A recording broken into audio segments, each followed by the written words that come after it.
Hello नमस्ते, स्वागत छ यहाँहरु सबैजनालाई मेरो युट्युब च्यानलमा, जहाँ म तपाईहरुलाई बैंक तथा वित्तीय संस्थाहरुसँगै विभिन्न आर्थिक विषयहरुमा सामान्य जानकारी दिन प्रयास गर्नेछु।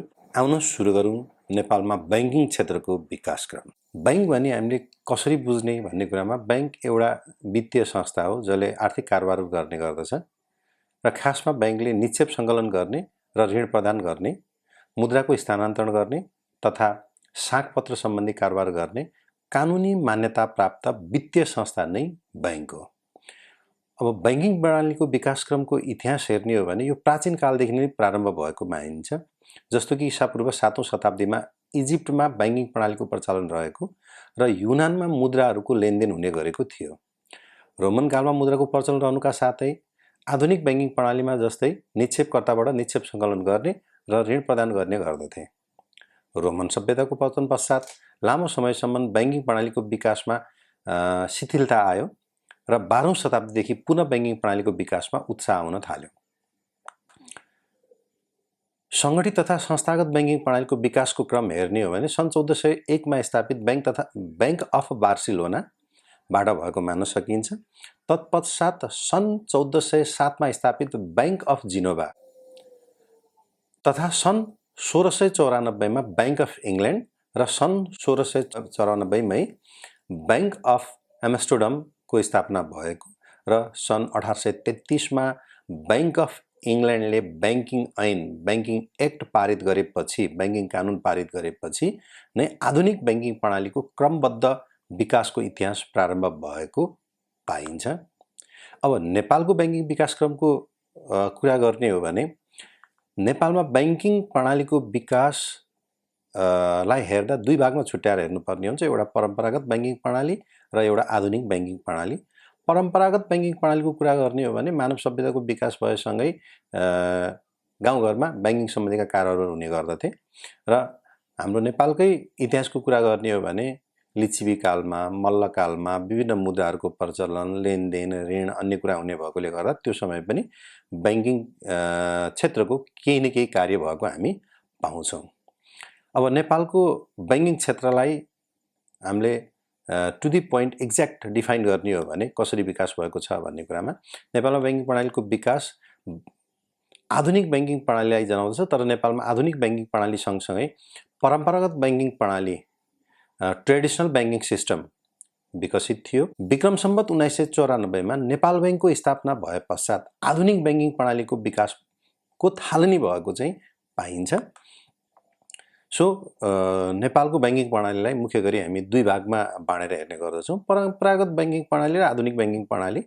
अब परम्परागत बैंकिङ प्रणालीको कुरा गर्ने हो भने सन् 723 मा राजा गुणकाम देवले ऋण लिएर काठमाडौँको पुनर्निर्माण, भूकम्प गए पश्चात काठमाडौँको पुनर्निर्माण गर्न ऋण लिएर सहयोग गरेका थिए र सो ऋण पछि मिना पनि गरे।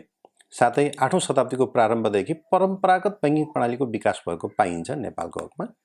अब परम्परागत बैंकिङ प्रणालीलाई विभाजन गर्ने हो भने हामी चार भागमा राखेर विभाजन गर्दछौँ। साहु महाजनहरू, टङ्कधारीहरू, तेजारथ अड्डा र देशी बैंकर भनेर। अब साहु महाजन र टङ्कधारीहरू भनेका को हुन् त भन्दा यी गाउँघरका साहुहरू, गाउँघरका धनीमानीहरू जोसँग स्रोत साधनहरू तुलनात्मकहरूभन्दा बढी छ, जसले चाहिँ कुनै व्यक्तिलाई ऋण सहयोग दिने काम गर्दछ। अब यिनीहरू पनि बैंकिङ प्रणालीको विकासमा एक आधार स्तम्भ चाहिँ हो। यिनीहरूले चाहिँ गाउँमा आवश्यकता परेको व्यक्तिहरूलाई, गाउँघरमा आवश्यकता परेको व्यक्तिहरूलाई ऋण स्वरूप सम्पत्तिहरू, मुद्राहरू या अन्य कुनै आवश्यक वस्तुहरू प्रदान गर्दथे र सो बापत उनीहरूले ब्याज लिने गर्दथे। तर त्यो लिने ब्याज चाहिँ अत्यधिक चर्को भएको कारणले गर्दा गाउँघरमा साहु महाजनहरू, टङ्कधारीहरूको ऋणको दुष्चक्रमा पर्ने जनगुनासो रहिरहन्थ्यो र फलस्वरूप विक्रम सम्वत 1933 सालमा रणदीप सिंहद्वारा तेजारथ अड्डाको स्थापना गरियो र यो तेजारथ अड्डाको मुख्य उद्देश्य भनेकै साहु महाजन र टङ्कधारीहरूको शोषणबाट मुक्त गराउनु रहेको थियो। तेजारथ अड्डाले सुरुमा आफ्ना कर्मचारी, सेना, प्रहरी लगायत अन्य कर्मचारीहरूलाई उनीहरूको कोषकट्टीको आधारमा ऋण प्रदान गर्ने गर्दथ्यो। पछि गएर सर्वसाधारणहरूलाई पनि ऋण दिन थाल्यो र सर्वसाधारणहरूसँग भएको सुन तथा चाँदी धितो राखी सो धितोमा 5% वार्षिक ब्याज दर लिई ऋण उपलब्ध गराउने गर्दथ्यो। तर यसको सबैभन्दा ठुलो कमजोरी के रहेको थियो त भन्दा तेजारथ अड्डाले ऋण मात्रै दिने गर्दथ्यो, निक्षेप सङ्कलन गर्ने काम गर्दैनथ्यो। सो ऋण मात्रै दिँदा स्रोतको कमी हुन गई आवश्यकता अनुसारको ऋण प्रवाह गर्न नसकेको कारणले गर्दा तेजारथ अड्डाको मुख्य उद्देश्य जो साहु महाजनहरूको शोषणबाट जनताहरूलाई मुक्त गराउनु थियो त्यो अपुरो रह्यो र यसको अस्तित्व पनि सङ्कटमा रह्यो। तर यति बेला तिनै साहु महाजनहरूले के बुझिसकेका थिए त भनेर भन्दा अब ऋण मात्रै दिने हो भने त स्रोतको कमी हुन्छ, पुँजीको अभाव हुन्छ। सो हामीले निक्षेप पनि सङ्कलन गर्नुपर्छ, अर्थात् भएका व्यक्तिहरूसँग निक्षेप सङ्कलन गर्नुपर्छ र आवश्यक परेका व्यक्तिलाई ऋण दिनुपर्दछ भन्ने किसिमले उनीहरूले बुझेकोले गर्दा उनीहरूले दोहोरो काम गर्न थाले र यसका लागि कसैले पसल थापेर कसैले चाहिँ आफ्नो व्यापार व्यवसायबाटै त्यस्ता विभिन्न कामहरू गर्ने भएकोले गर्दा यिनीहरू एक प्रकारका इन्फर्मल ब्याङ्किङ जस्तो प्रणाली विकास गरेको कारणले गर्दा यिनीहरूलाई चाहिँ देशी ब्याङ्कर भनिएको देशी ब्याङ्करहरू आजको आधुनिक ब्याङ्किङ प्रणालीको ब्याङ्कहरू चाहिँ होइनन्। हामीले त्यसरी बुझ्नु हुँदैन। यी परम्परागत विभिन्न आधारहरूमा आधुनिक ब्याङ्किङ प्रणालीको जग बसेको पाइन्छ र त्यसपश्चात सुरु हुन्छ हाम्रो आधुनिक ब्याङ्किङ प्रणाली। आधुनिक ब्याङ्किङ प्रणालीको थालनी विक्रम सम्वत 1994 कार्तिक 30 गते स्थापना भएको नेपाल ब्याङ्कसँगै सुरु हुन्छ। नेपाल ब्याङ्क लिमिटेड एक पब्लिक कम्पनीको रूपमा स्थापना भएको हो। यो नेपालको दोस्रो पब्लिक कम्पनीको रूपमा रहेको, नेपालको पहिलो पब्लिक कम्पनी भनेको हाम्रो विराटनगर जुट मिल रहेको थियो र यिनकै लगानीकर्ता र अन्य व्यापार व्यवसाय गर्ने व्यक्तिहरूको सहयोगमा त्यस्ता व्यापारिक कारोबारहरू गर्न जो ब्याङ्किङ कठिनाइहरू हुने गर्दथ्यो र किनभने हामीले जुट लगायतका अन्य पदार्थहरू भारत, इङ्ल्यान्ड लगायतका विभिन्न देशमा सप्लाई गर्ने गर्दथ्यौँ र लेनदेनको लागि ब्याङ्कको हामीलाई आवश्यकता महसुस भएको कारणले गर्दा तत्कालीन राणा प्रधानमन्त्री जुद्ध शमशेरको पालामा नेपाल ब्याङ्क लिमिटेडको स्थापना भएको हो र तत्कालीन राजा त्रिभुवनले चाहिँ नेपाल ब्याङ्क लिमिटेडको उद्घाटन विक्रम सम्वत 1994 कार्तिक 30 गते गरेकोले गर्दा यो नै यसको आधिकारिक मिति, आधिकारिक डेट रहन जान्छ। आधुनिक ब्याङ्किङ प्रणालीलाई हामी थप 3 भागमा बाँड्ने गर्दछौँ। पहिलो, सरकारी लगानीमा खुलेका ब्याङ्क वित्तीय संस्थाहरू जो विक्रम सम्वत 1994 सालदेखि 2041 सालसम्मै रह्यो भनौँ र 2041 सालदेखि 2060 सालसम्मको एक फरक किसिमको ब्याङ्किङ विकासक्रम छ र 2060 साल पछाडिको ब्याङ्किङ विकासक्रम हामी फरक तरिकाले हेर्ने गर्दछौँ। त यसरी हामी ब्याङ्किङ विकासक्रमलाई 3 भागमा राखी हेऱ्यौँ। सरकारी लगानीका ब्याङ्क तथा वित्तीय संस्थाको स्थापना, आर्थिक उदारीकरणको समय इकोनोमिक लिबरलाइजेसन एज जो चाहिँ 2040बाट सुरु हुन्छ र यो चाहिँ आधुनिक उदारीकरणको समय सुरु भएको भयो र त्यस पछाडि 2060 साल पछाडि विभिन्न कानुनदेखि लिएर अन्य कुराहरूमा भएको सुधारको कारणले गर्दा ब्याङ्किङ क्षेत्रमा पनि धेरै किसिमको सुधार हुन गएको छ। अब सरकारी लगानीका ब्याङ्क तथा वित्तीय संस्थाहरूको स्थापना, यो नेपाल ब्याङ्क लिमिटेडको स्थापनासँगै सुरु भएर 2041 सालसम्म इकोनोमिक लिबरलाइजेसनको एज सुरु भई प्राइभेट सेक्टरका ब्याङ्कहरूको स्थापना नहुँदासम्म को समयकाललाई चाहिँ हामी सरकारी लगानीका ब्याङ्क तथा वित्तीय संस्थाको स्थापना भन्ने गर्दछौँ। यो चाहिँ सुरुवात हुन्छ फेरि त्यही नेपाल ब्याङ्क लिमिटेडको स्थापना विक्रम सम्वत 1994 कार्तिक 30 गतेका दिन नेपाल ब्याङ्क लिमिटेडको स्थापना एक वाणिज्य ब्याङ्कको रूपमा भएको हो। राणा प्रधानमन्त्री जुद्ध शमशेरको पालामा यो ब्याङ्क स्थापना भएको र राजा त्रिभुवन, तत्कालीन राजा त्रिभुवनले चाहिँ यसको उद्घाटन गरेको हो। औद्योगिक तथा वाणिज्य क्षेत्र विकासका लागि स्थापना भएको यस ब्याङ्कले धेरै हदसम्म केन्द्रीय ब्याङ्कको अनुपस्थिति भएको कारणले गर्दा धेरै कामहरू केन्द्रीय ब्याङ्कको अनुपस्थिति भएको कारणले गर्दा नेपाल ब्याङ्क लिमिटेडले धेरै कार्यहरू केन्द्रीय ब्याङ्कको रूपमा पनि गर्ने गर्दथ्यो। सिक्का तथा मुद्रा प्रकाशन बाहेकको सम्पूर्ण सरकारी कामहरू नेपाल ब्याङ्क लिमिटेडबाट हुने गर्दथ्यो। सरकारी राजस्व सङ्कलन, सरकारी खर्च, सरकारको कोष व्यवस्थापन जस्ता विभिन्न कामहरू नेपाल ब्याङ्कबाट हुने गर्दथे। त नेपाल ब्याङ्क लिमिटेडको स्थापना एउटा महत्त्वपूर्ण कोसेढुङ्गाको रूपमा रहेको छ यो आधुनिक ब्याङ्किङ प्रणालीको सुरुवातको लागि। त्यस पछाडि नेपालमा अर्को वित्तीय संस्थाको स्थापना हुनु पुग्छ जसको नाम चाहिँ नेपाल राष्ट्र ब्याङ्क हो। नेपाल राष्ट्र ब्याङ्क ऐन 2012 अन्तर्गत 2013 साल वैशाख 14 गतेका दिन केन्द्रीय ब्याङ्क, सेन्ट्रल ब्याङ्क मोनिटरी अथोरिटीको रूपमा नेपाल राष्ट्र ब्याङ्कको स्थापना हुन गएको हो। नेपाली मुद्राको प्रचलन बढाउनु नोट तथा सिक्का निष्कासन गर्नु, बैंकिङ व्यवहार बढाउनु र बैंकिङ क्षेत्रको विकासको मुख्य उद्देश्य राखेर नेपाल राष्ट्र बैंकको स्थापना हुन गएको हो। नेपालमा पहिलो पटक कागजी मुद्रा त विक्रम सम्वत 2002 साल असोज 1 गते सदरमुलुकी खानाले प्रकाशन सुरु गरिसकेको थियो।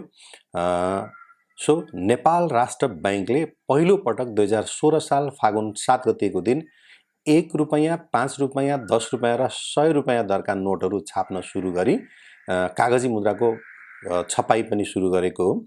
सिक्काहरूको ढलौट भने टक्सार विभागले गर्ने गर्दथ्यो, जुन पछि राष्ट्र बैंककै एउटा विभागको रूपमा रह्यो र हालसम्म नेपाल राष्ट्र बैंक अन्तर्गत टक्सार विभागले सिक्का छपाई र नेपाल राष्ट्र बैंकले नोटहरू पब्लिस गर्ने काम गर्दछ। अर्को संस्थाको स्थापना हुन गएको छ। विक्रम सम्वत 2016 सालमा नेपालमा एउटा अर्को वित्तीय संस्थाको स्थापना हुनु पर्यो, जसको नाम चाहिँ नेपाल औद्योगिक विकास निगम लिमिटेड हो, जसलाई चाहिँ NIDCL Nepal industrial development corporation लिमिटेडको रूपमा स्थापना भयो। यसको स्थापनाको मुख्य उद्देश्य भनेकै नेपालमा उद्योग तथा कल कारखानाहरूको विकास गर्नु, उनीहरूलाई आवश्यक पर्ने वित्तीय सहायता प्रदान गर्नु र साथै टेक्निकल नलेजको पनि उसले चाहिँ सपोर्ट दिने काम गर्दथ्यो र पछि गएर यसलाई चाहिँ विकास बैंकको श्रेणीमा राख्यो 2060 सालमा र 2075 साल वैशाख 17 गतेदेखि Nepal industrial development corporation limited, Nepal औद्योगिक विकास निगम लिमिटेड NIDCL जसलाई हामी बुझ्छौँ, यसलाई चाहिँ राष्ट्रिय वाणिज्य बैंकसँग मर्ज गरी राष्ट्रिय वाणिज्य बैंक र यसको एकीकृत कारोबार सुरु गरेकोले गर्दा 2075 वैशाख 17 गतेदेखि NIDCL को अस्तित्व छ। 2075 वैशाख 17 गते राष्ट्रिय वाणिज्य बैंकमा मर्ज भएर संयुक्त कारोबार सञ्चालन गरेको छ। अब त्यस पछाडि अर्को संस्थाको जन्म हुन्छ नेपालमा, राष्ट्रिय वाणिज्य बैंक। अब राष्ट्रिय वाणिज्य बैंकको स्थापना विक्रम सम्वत 2022 साल माघ 10 गते हुन गएको, जो चाहिँ नेपालको वाणिज्य बैंक ऐन 2021 अन्तर्गत स्थापना भएको हो र नेपाल बैंक लिमिटेडलाई पनि पछि गएर वाणिज्य बैंक ऐन अन्तर्गत नै राखिएको र सोही ऐन अन्तर्गत राष्ट्रिय वाणिज्य बैंक पनि स्थापना भएको हो। राष्ट्रिय वाणिज्य बैंकको स्थापनाको मुख्य उद्देश्य भनेकै नेपाल बैंक लिमिटेडको एकाधिकारलाई तोड्नु, अर्थात् नेपाल बैंक लिमिटेडको प्रतिस्पर्धी बैंकको रूपमा स्थापना भएको हो र राष्ट्रिय वाणिज्य बैंक नेपाल सरकारको पूर्ण लगानीमा, तत्कालीन श्री 5 को सरकारको पूर्ण लगानीमा स्थापना भएको बैंक हो। नेपाल बैंक लिमिटेडमा पनि अधिकतम लगानी सरकारकै भए पनि विभिन्न सामाजिक कार्यहरू गर्न, बैंकका शाखा विस्तार गर्न र बैंकमा विशेष प्रकृतिका निर्णयहरू गर्न प्राइभेट सेक्टरको पनि बोर्ड अफ डाइरेक्टरमा मेम्बरसिप हुने भएकोले गर्दा सरकारलाई एकाधिकार निर्णय गर्न चुनौती भएको कारणले गर्दा सो समस्यालाई हटाउन नेपाल सरकारले आफ्नो पूर्ण लगानीमा स्थापना गरेको बैंक चाहिँ राष्ट्रिय वाणिज्य बैंक हो। तर स्थापना पश्चात यिनीहरूमा कुनै त्यस्तो अस्वस्थ प्रतिस्पर्धा चाहिँ देखिएन। सो पश्चात दुवै बैंकले सामाजिक हितका लागि, गाउँघरमा बैंकको विकासका लागि, बैंकिङ पहुँच विस्तारका लागि सबै काममा सहकार्य गरेको चाहिँ देखिन्छ। स्थापनाको समयमा नेपाल बैंक लिमिटेड राष्ट्रिय वाणिज्य बैंक एक प्रतिस्पर्धी बैंकको रूपमा रहे पनि स्थापना पश्चात चाहिँ यिनीहरूमा कुनै त्यस्तो प्रतिस्पर्धा देखिएन। त्यस पछाडि अर्को एउटा संस्थाको स्थापना हुन्छ, कृषि विकास बैंक। कृषि विकास बैंक लिमिटेडको स्थापना agricultural development bank Vikram Samvat 2024 साल माघ 7 गते कृषि विकास बैंकको स्थापना हुन पुगेको हो र कृषि विकास बैंकको स्थापनाको मुख्य उद्देश्य भनेकै कृषि क्षेत्रको विकास गर्नु हो र यो कृषि विकास बैंक 2024 साल माघ 7 गते स्थापना भए पनि यसको सुरुवात भनेको सहकारी ऐन 2019 अन्तर्गत स्थापना भएको सहकारी कृषि सहकारी 2020 भाद्र 8 गते स्थापना भएको थियो। सहकारी ऐन 2019 अन्तर्गत 2020 भाद्र 8 गते एक सहकारीको रूपमा स्थापना भएको थियो र सो सहकारीलाई नै पछि गएर कृषि विकास बैंकमा रूपान्तरण गरिएको हो। कृषि विकास बैंक लाई चाहिँ 2060 सालमा अपग्रेड गरेर विकास बैंकबाट वाणिज्य बैंकमा स्तरोन्नति गरियो। कृषि विकास बैंक लिमिटेडको स्थापना 2024 साल माघ 7 गते भएको हो। सो बैंकको सुरुवात 2022 साल भाद्र 8 गते एक सहकारी रूपमा भएको थियो र 2024 सालमा गएर यसलाई चाहिँ कृषि विकास बैंकको रूपमा स्थापना गरिएको हो र 2060 सालमा कृषि विकास बैंकको पुँजी परिवर्तन गरी यसलाई कमर्सियल बैंक वाणिज्य बैंकमा अपग्रेड गरेको यसको नामको पछाडि विकास बैंक रहे पनि यो एक कमर्सियल बैंक, यो एक वाणिज्य बैंक हो। यसरी नेपालको आधुनिक बैंकिङ विकासक्रम हेर्दा पहिलो चरणको आधुनिक बैंकिङ विकासलाई चाहिँ हामी नेपाल बैंक लिमिटेडको स्थापनादेखि 2041 सालसम्म लिने गर्दछौँ। यसरी 2041 साल असार 29 गते नबिल बैंकको स्थापना हुन पूर्वसम्मको समय हाम्रो आधुनिक विकासको क्रममा रहेको छ।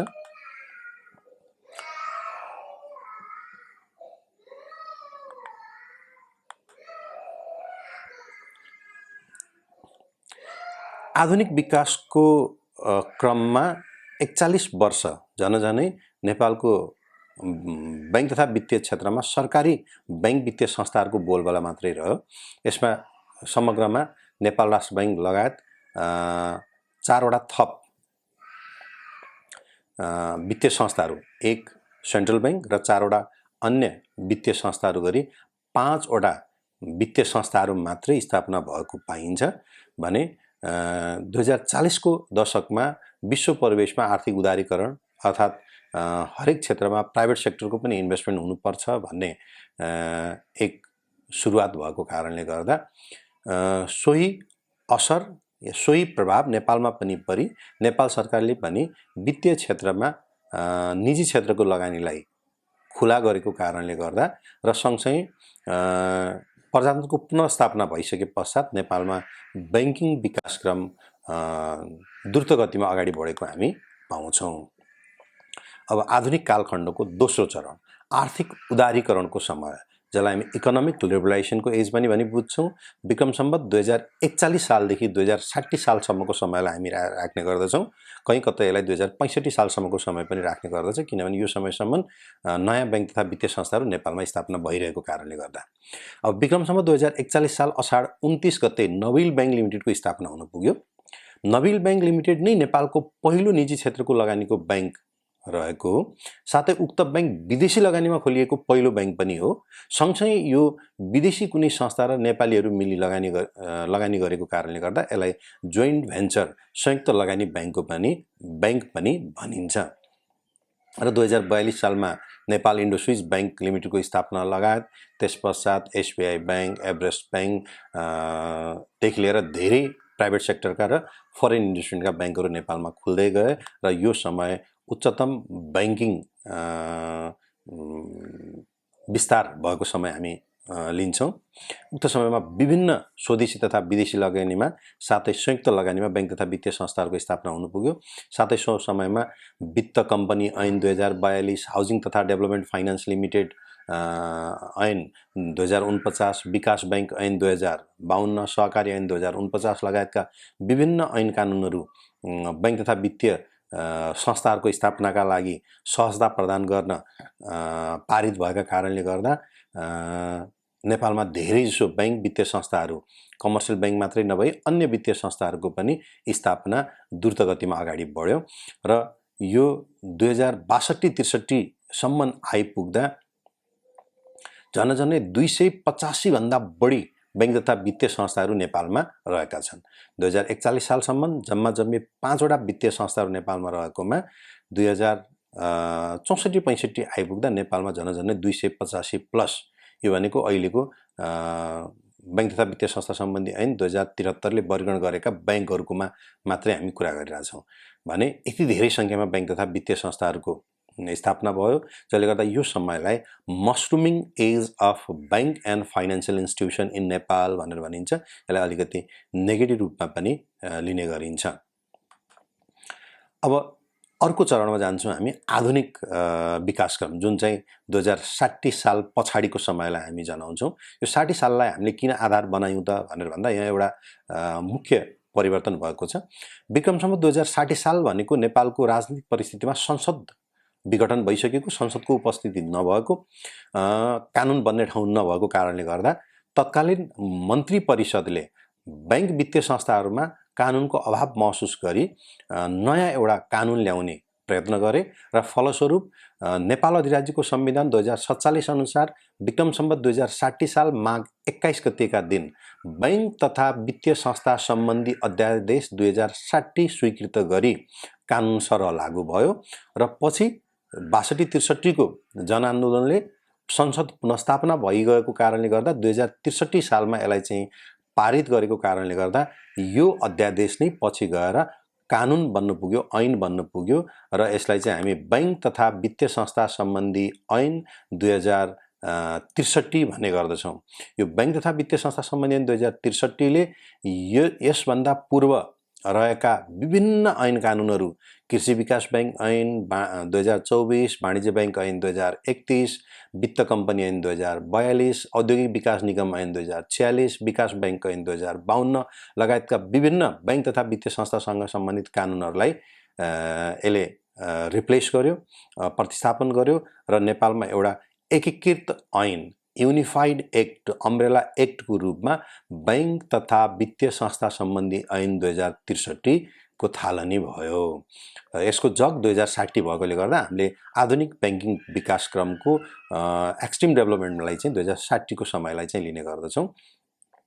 अनि विक्रम सम्वत 2073 सालमा गएर एउटा फेरि परिवर्तन भएको छ नेपालको बैंकिङ क्षेत्रमा। यहाँ चाहिँ बैंक तथा वित्तीय संस्था सम्बन्धी ऐन 2073 आएको छ, जसले चाहिँ 2063 मा भएका केही लुपहोलहरू या 2063 मा भएका बैंक तथा वित्तीय संस्था सम्बन्धीका केही कमी कमजोरीहरूलाई सुधार गरेर एउटा पूर्ण ऐनको रूपमा बैंक तथा वित्तीय संस्था सम्बन्धी ऐन 2073 आउँछ र हाल नेपालमा सञ्चालनमा रहेका सम्पूर्ण बैंक तथा वित्तीय संस्थाहरू यही ऐन अन्तर्गत बैंक तथा वित्तीय संस्था सम्बन्धी ऐन 2073 अन्तर्गत स्थापना भई सञ्चालन भइरहेका छन्। अब 2073 को मुख्य फाइदा के रह्यो त भन्दा अत्यधिक मात्रामा रहेका बैंक तथा वित्तीय संस्थाहरूको संख्या कटौती गरी यिनीहरूमा मर्जर र एक्विजिसनमा लगी बैंकहरूलाई बलियो बनाउने, बैंकिङ वित्तीय क्षेत्रहरूलाई बलियो बनाउने, बैंकिङ जोखिमहरू न्यूनीकरण गर्ने, निक्षेपकर्ता र ऋणीहरूको अधिकारको संरक्षण गर्ने, प्रभावकारी रूपमा कानुनको आवश्यकता महसुस भएकोले गर्दा बैंक तथा वित्तीय संस्था सम्बन्धी ऐन 2073 आएको। विक्रम सम्वत 2069 साल अषाढ मसान्तसम्मको तथ्याङ्क हेर्ने हो भने, नेपाल राष्ट्र बैंकको तथ्याङ्क हेर्ने हो भने नेपालमा बैंक तथा वित्तीय संस्थाहरूको संख्या निम्नानुसार रहेको छ। वाणिज्य बैंक 32 वटा, विकास बैंक जसलाई हामी डेभलपमेन्ट बैंक भनी बुझ्छौँ 88 वटा, वित्त कम्पनीहरू 70 वटा, माइक्रो फाइनान्स त्यति बेला डेभलपमेन्ट बैंक भन्ने गरिन्थ्यो 24 वटा, नेपाल राष्ट्र बैंकबाट लाइसेन्स प्राप्त सहकारी संस्थाहरू जो चाहिँ लिमिटेड बैंकिङ कामहरू गर्न मिल्ने गरी 16 वटा संस्थाहरू जसलाई राष्ट्र बैंकले आफै निगरानी गर्ने गर्दथ्यो, अहिले छोडी पनि सक्यो। नेपाल राष्ट्र बैंकबाट लाइसेन्स प्राप्त एनजिओले चलाएका वित्तीय संस्थाहरू 36 वटा र नेपालमा रहेका 25 वटा इन्सुरेन्स कम्पनीहरू, एक प्रोभिडेन्ट फन्ड जसलाई हामी कर्मचारी सञ्चय कोष भन्छौँ, अनि एक चाहिँ नागरिक लगानी कोष जसलाई चाहिँ सिटिजन इन्भेस्टमेन्ट ट्रस्ट भनी बुझ्छौँ, र एक पोस्टल सेभिङ बैंक जसलाई चाहिँ हुलाक बचत बैंक भनी बुझ्छौँ। यी लगायत नेपाल राष्ट्र बैंकले नै लगायत नेपालमा 266 वटा बैंक तथा वित्तीय संस्थाहरू एक्जिस्टेन्समा रहेका थिए, 28 वटा अन्य वित्तीय संस्थाहरू रहेका थिए। यसरी हेर्दा झनै 300 को संख्यामा 2069 सालमा नेपालमा बैंक तथा वित्तीय संस्थाहरू रहेका थिए र तत्पश्चात नेपालमा बैंक तथा वित्तीय संस्थाहरूको मर्जर एन्ड एक्विजिसन भएको कारणले गर्दा नेपाल राष्ट्र बैंकको वर्तमान तथ्याङ्क अनुसार 2080 पुष्पशान्तको वर्तमानमा पनि वाणिज्य बैंकहरू 20 वटा रहेका छन्, विकास बैंकहरू 17 वटा रहेका छन्, जुन 8 वटा राष्ट्रिय स्तरका र 9 वटा प्रदेश स्तरका रहेका छन् भने, अनि 17 वटा नै वित्त कम्पनीहरू जसमा 15 वटा राष्ट्रिय स्तरका र 2 वटा प्रदेश स्तरका रहेका छन्। त्यसैगरी लघु वित्तहरू चाहिँ संख्या बढेको छ, 57 वटा रहेका छन् भने एक नयाँ पूर्वाधार विकास बैंकको व्यवस्था गरिएको छ, जो चाहिँ बाफिया 2073 ले चाहिँ यो दिएको हो। त्यसैगरी एक सहकारी संस्था नेपाल राष्ट्र बैंकबाट अनुगमन नियमन रहने गरिरहेको छ भने 10 वटा हायर पर्चेज कम्पनीहरू, एउटा hydro power development company limited, 3 वटा विदेशी बैंक तथा वित्तीय संस्थाका प्रतिनिधि कार्यालयहरू नेपालमा रहेका छन्। सो हाल आएर बैंक तथा वित्तीय संस्थाहरूको संख्यात्मक वृद्धिसँगै आधुनिक बैंकिङ प्रणालीको पनि थालनी भएको पाइन्छ। विश्वस्तरको आधुनिक बैंकिङ प्रणालीलाई सहज रूपले नेपालका बैंक तथा वित्तीय संस्थाहरूले अँगालिरहेको देखिन्छ। पूर्वाधारहरूको कमी, सुरक्षाको जोखिम, राजनीतिक अस्थिरता, लगानीको जोखिम लगायतका विभिन्न जोखिमहरू रहँदै पनि बैंक तथा वित्तीय संस्थाहरूको विकासक्रम अगाडि बढिरहेको देखिन्छ। उच्चतम अवस्थामा रहेको सङ्ख्यात्मक उपस्थितिलाई विभिन्न ऐन कानुन तथा राष्ट्र बैंकहरूको प्रत्यक्ष संलग्नतामा मर्जर तथा एक्विजिसनलाई प्रभावकारी रूपमा अगाडि बढाउँदै जाँदा सङ्ख्यात्मक कटौतीसँगै बैंक तथा वित्तीय संस्थामा पुँजीको वृद्धि, बैंकिङ जोखिमहरूको न्यूनीकरण र विश्व मानकका या ग्लोबल स्ट्यान्डर्डका बैंकिङ स्ट्यान्डर्डहरू फलो गर्दै गएको कारणले गर्दा नेपालको बैंकिङ क्षेत्र पनि हाल आएर बलियो रूपमा आफ्नो उपस्थिति देखाउन सफल भएको चाहिँ छ। धन्यवाद।